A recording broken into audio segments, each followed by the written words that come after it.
మన అనకాపల్లిలో శుభప్రదం షాపింగ్ మాల్ సినీ నటులు మానస వారణాసి మరియు శ్రీదేవి చేతుల మీదుగా గ్రాండ్ ఓపెనింగ్.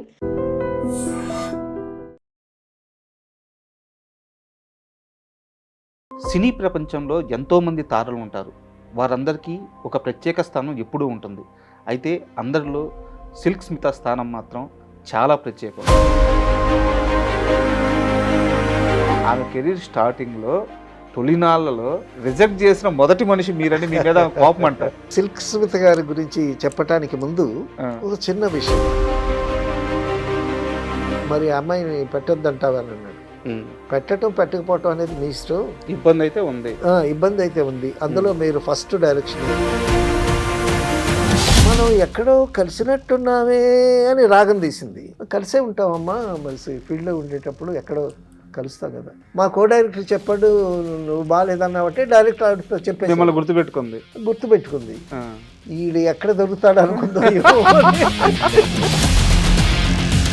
పెద్ద హీరోలు ఎవరో వచ్చినా సరే కాలు మీద కాలు తీసేది కాదంటండి. ఇది నా కాలే, నా కాలు మీద నేను కాలు వేసుకుంటాను, నీకేంటి. అప్పటి పుష్ప అనమాట. చిరంజీవి గారు డైలాగ్ చెప్పుకుంటూ వస్తే ఆవిడేమో ఫోర్స్గా చిరంజీవి గారి దగ్గరికి వస్తుంది. చిరంజీవి దగ్గరికి వస్తే చిరంజీవి గారు ఏమో ఇట్లా చూశారు, క్రాంతి గారు ఇట్లా అన్నాడు. కొట్టారా నిజంగా? చెప్పేది కొట్టాడు. ఆవిడ కొరికిన యాపిల్ వేలం వేస్తేనండి 25,000 రూపీస్ కొన్నాడు అక్కడ. Hi, welcome to iDream. Cine ప్రపంచంలో ఎంతోమంది తారలు ఉంటారు. వారందరికీ ఒక ప్రత్యేక స్థానం ఎప్పుడూ ఉంటుంది. అయితే అందరిలో సిల్క్ స్మిత స్థానం మాత్రం చాలా ప్రత్యేకం. చేసింది చాలా తక్కువ సినిమాలే, బతికింది చాలా తక్కువ సంవత్సరాలే. అయినా తెలుగు వారిపై ఆమె వేసిన ముద్ర ఎప్పటికీ చెరిగిపోదు. అయితే ఆమె జీవితం అంతా చాలా ప్రశ్నలు ఉన్నాయి. స్టార్గా ఎదగాల్సిన తను మధ్యలోనే తిరిగిరాని లోకాలకు చేరిపోయింది. ఈ నేపథ్యంలో అసలు సిల్క్ స్మిత సినీ జీవితం ఎలా సాగింది, ఆ మరణం చుట్టూ ఉన్న మిస్టరీ ఏంటి, ఇలాంటి అన్ని విశేషాలను తెలుసుకోవడానికి మనతో పాటు రైటర్, డైరెక్టర్ జయకుమార్ గారు ఉన్నారు. ఆయన్ని అడిగి సిల్క్ స్మిత విశేషాలు తెలుసుకుందాం. హాయ్ సార్, నమస్తే. నమస్తే. సిల్క్ స్మిత ఈ పేరు అనగానే ఒక రకమైన ఉద్యోగం వస్తుంది సార్. అది ఏంటంటే ఎంతో గొప్ప స్టార్ అవ్వాల్సిన నటి, డ్యాన్సర్ అయ్యింది, హైట్స్ కూడా చేరుకుంది. అయితే ఎందుకో అర్ధాంతరంగా జీవితం ముగిసిపోయింది. సరే, అది ఎన్నో సంవత్సరాలుగా ఉన్న మిస్టరీ. అది కాసేపు పక్కన పెడితే సిల్క్ స్మిత గారితో మీకున్న ఒక ప్రత్యేక ప్రయాణం ఉంది. అది అంటే అందరితో ఉండే ప్రయాణం, ప్రత్యేక ప్రయాణం ఏం కాదు. ప్రత్యేక ప్రయాణం ఎందుకంటున్నానంటే ఆమె కెరీర్ స్టార్టింగ్లో తొలినాళ్లలో ఆమెని రిజెక్ట్ చేసిన మొదటి మనిషి మీరని మీ మీద కోపం అంటారు. ఈ సిల్క్ స్మిత గారి గురించి చెప్పటానికి ముందు ఒక చిన్న విషయం. నేను ఈవీవి సత్యనారాయణ గారి దగ్గర తాళి అనేటటువంటి ఒక మంచి సినిమా చేశాను సార్. 100 days ఆడిందండి. శ్రీకాంత్ గారు హీరో.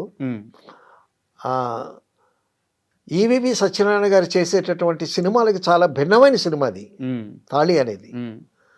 దానికి అసలు పూజ షాట్ తీసింది బిఎస్ఆర్ స్వామి గారు.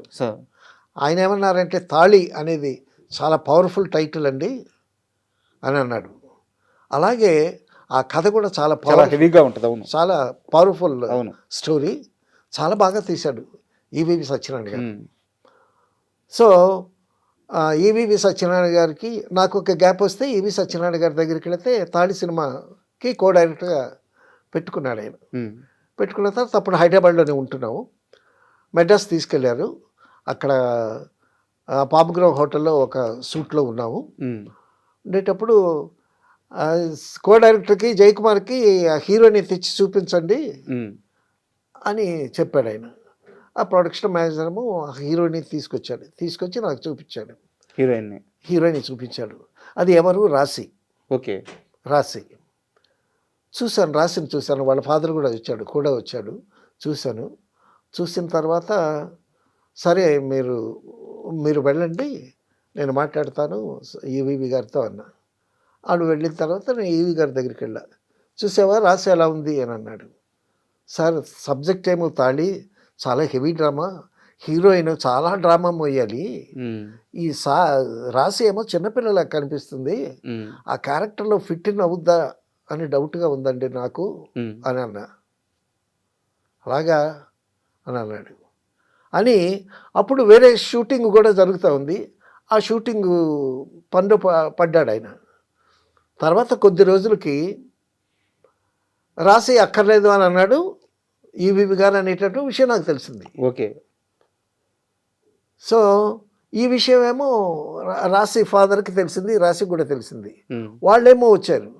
వాళ్ళు వచ్చి sir sir sir sir sir అది ఇది అని అంటున్నారు. ఏంటమ్మా అని అంటే, లేదు మీరు ఈవీవి గారితో ఏదో చెప్పారంట, క్యారెక్టర్ సూట్ అవ్వలేదంట.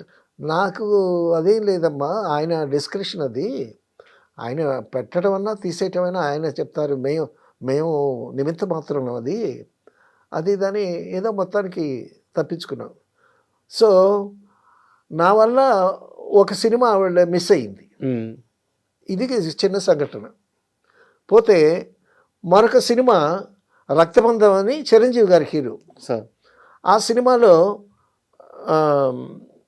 ఆలూరి రవి అని డైరెక్టర్, వాళ్ళు తెనాలి వాళ్ళు.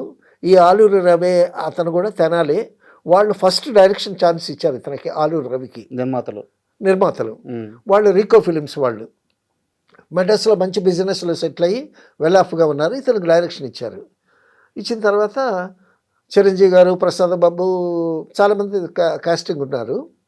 ఒక హీరోయిన్గా ఒక ఆర్టిస్ట్ని సెలెక్ట్ చేశాడు. ఆ రోజు షూటింగ్కి వెళితే, నువ్వు షూటింగ్ అక్కర్లేదు, మేము చూసుకుంటాము, ఒక అమ్మాయి వస్తుంది, ఆ అమ్మాయిని కాస్త డైలాగ్ ప్రాక్టీస్ ఇయ్యి అది ఇదని చెప్పాడు.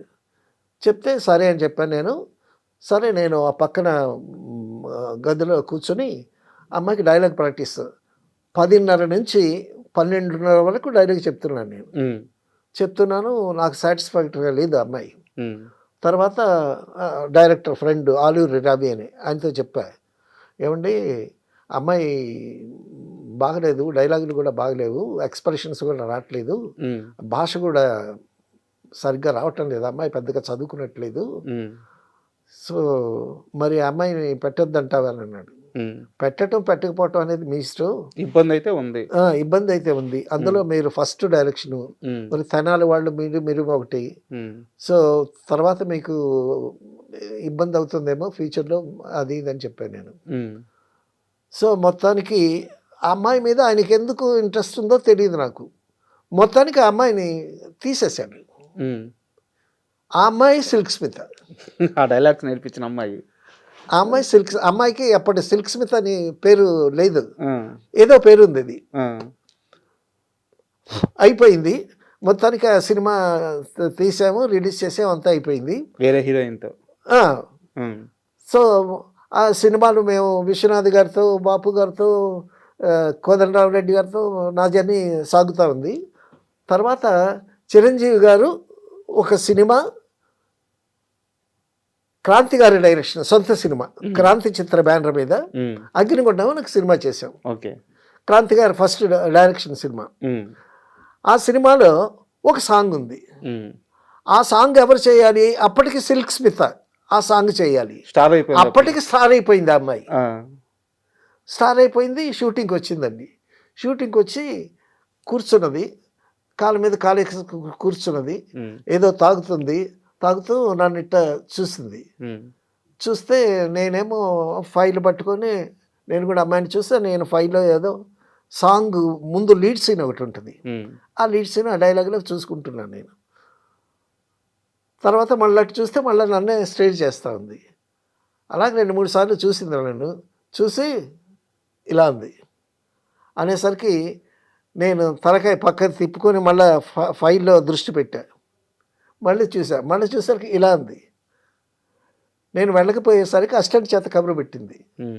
సరే మరి అమ్మాయి స్టారు, మరి వెళ్ళాలి, సాంగ్ ముందు లీడ్ సీను, ఆ సీన్ ఏమిటో డైలాగులు ఏమిటో చెప్పాలి ఆవిడకి. సరే వెళ్ళాను. అమ్మా ఏమిటమ్మా అంటే నన్ను చూసి, మనం ఎక్కడో కలిసినట్టున్నామే అని రాగం తీసింది.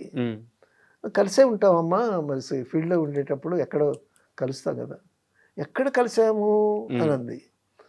అని అంటే ఏదో సినిమాలో కలిసాము. గుర్తులేదా మీకు అని అంది. రక్తబంధం అని చిరంజీవి గారి సినిమా అప్పుడు కలిసాను.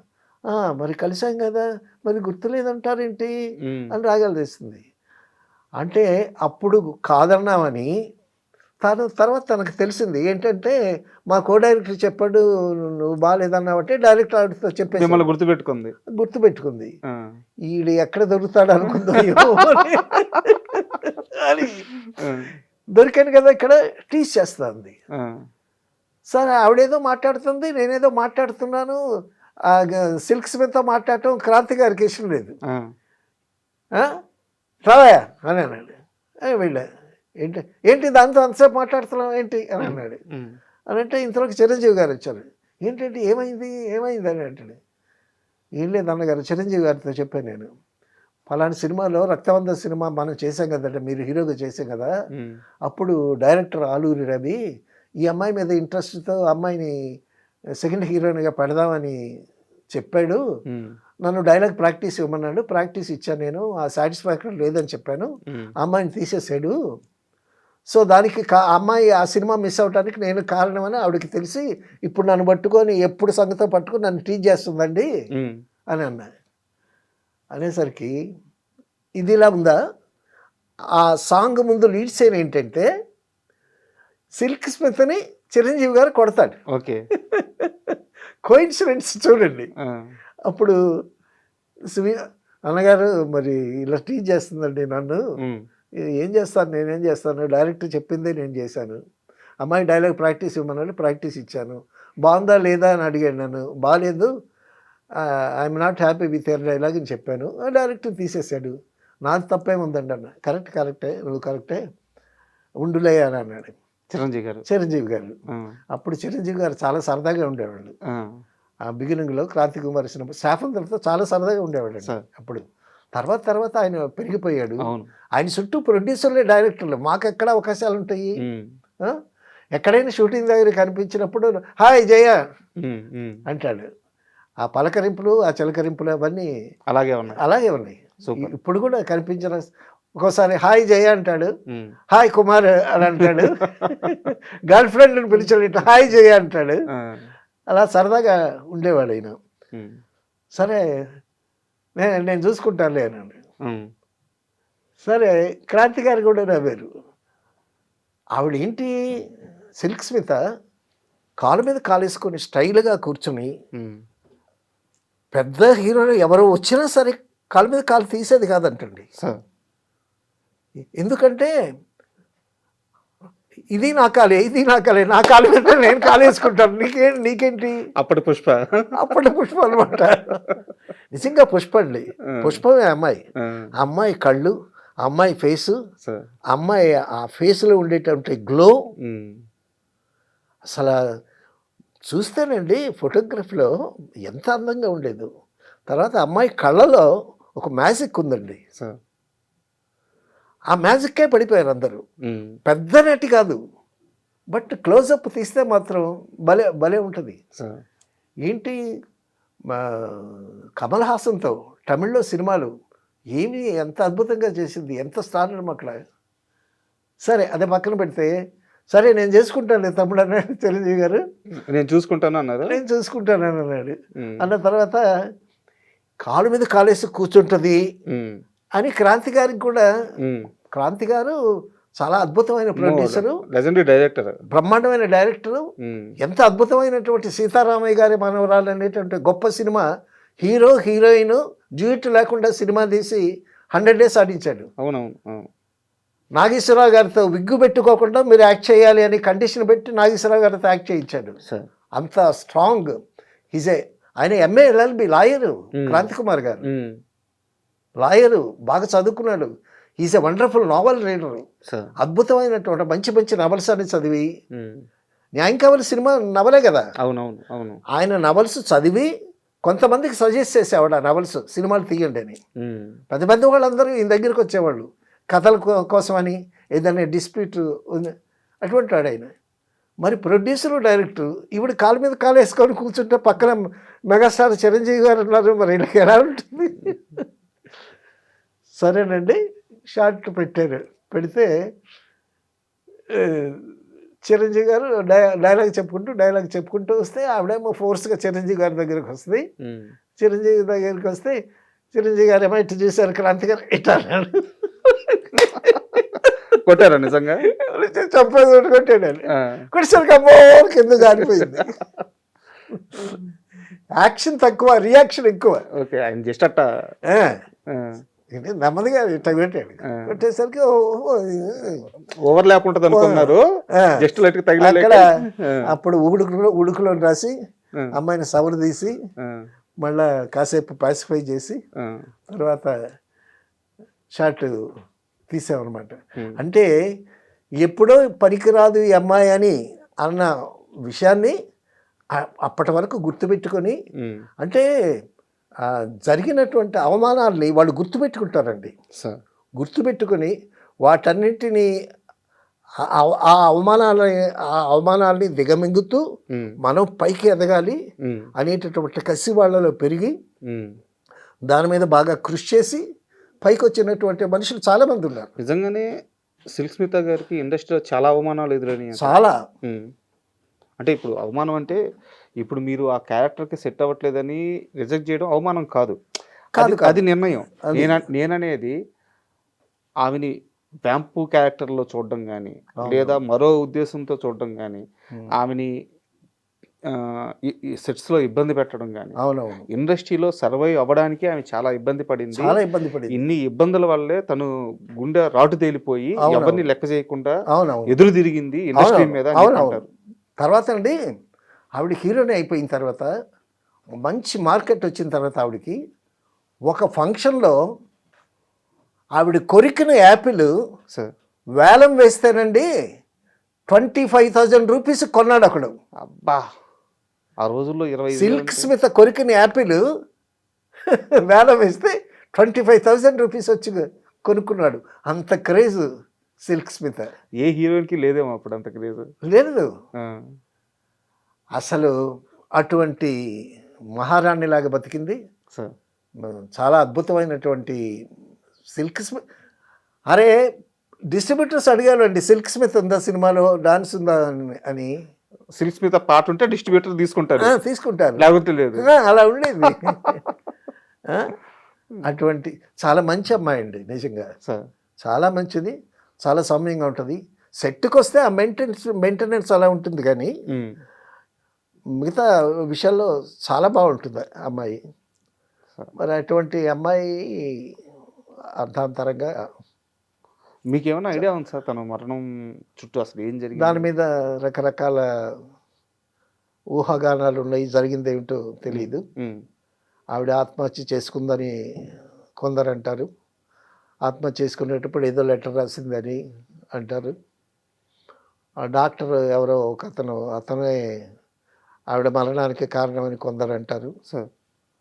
సో కారణం ఏదైనా సరే ఒక మంచి నటిని కోల్పోయాము మనం. అయితే నా దగ్గర ఇంకో ప్రశ్న ఉంది.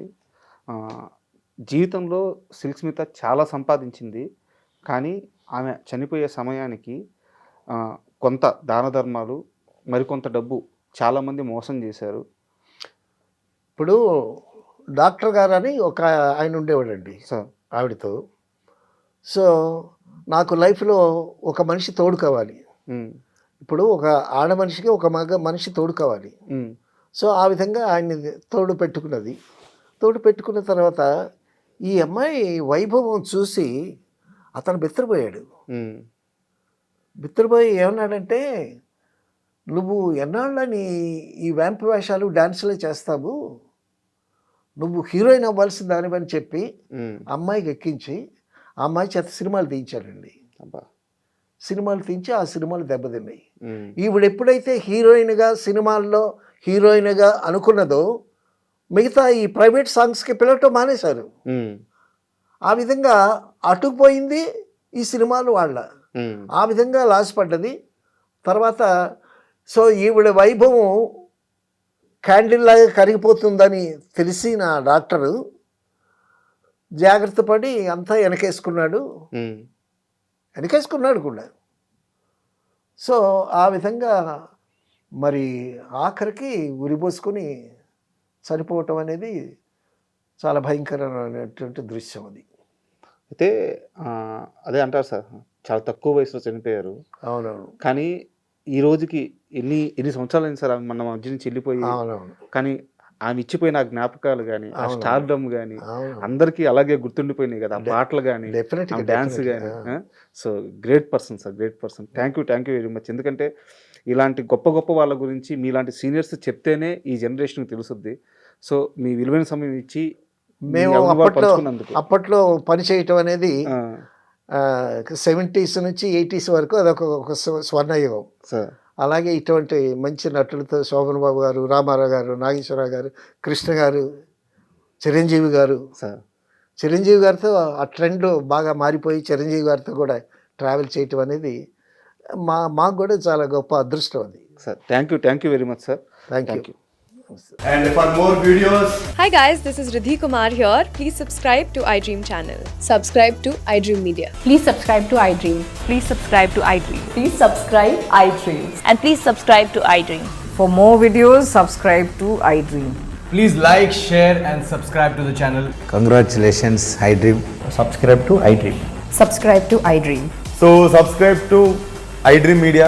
iDream team అందరికి huge congratulations. Please subscribe iDream Media. Please subscribe to iDream. Subscribe iDream. Please subscribe to iDream.